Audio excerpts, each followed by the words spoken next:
Исламдағы әйелдің орнын білмейді көп адам. Үйіне апаратта әйелін қамап қояды. Неге десе, дін осыны бұйырды дейді, әйел үйден шықпау керек дейді. Қай жерде айтқан, айтыңызшы. Қай жерде айтқан? Пайғамбарымыздың жанында соғысқа да барған әйелдер. Жара таңу үшін. Жара таңу үшін дегенде ойлаңыз, тек қана өзінің күйеуінің жарасын таңып беріп жүре ма? Енді қалғандарын ұстауға болмайды ғой, қалғандармен араласуға болмайды ғой деп. Жоқ. Қайсысы жарақаттанса бәрібір сүйреп ап келіп жарасын таңып береді. Пайғамбарымыздың мешітінің жанында кішкентай медицинский центр болған, білесіздер ма?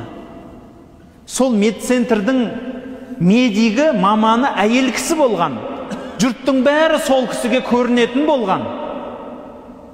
Сол кісіден ем алатын болған. Пайғамбарымыздың мешіттің жанында шатыр болатын. Сол шатырда отыратын әлгі әйел кісі. Адам қабылдап көретін. Пайғамбарымыздың заманда мешіттің ішіне кіріп, аралап су беріп жүретін әйелдер болған. Шөлдеген адамдарға.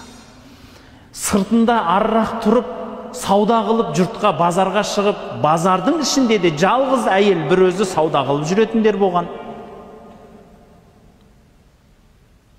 Бауырлар, сол сауда қылатын әйелдердің бірі пайғамбарымыздың әйелі, Сафия деген әйелі. Ол кісі тігін өнерінде болған. Тігін тігеді екен де базарға барып сатады екен.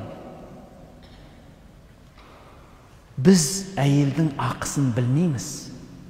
Сөйтеміз да діннің бір шетін естіп алып, бет алды, балтабайлыққа саламыз. Болды, осылай болу керек дейміз. Егер солай болу керек болса, пайғамбар істеу керек еді ғой соны.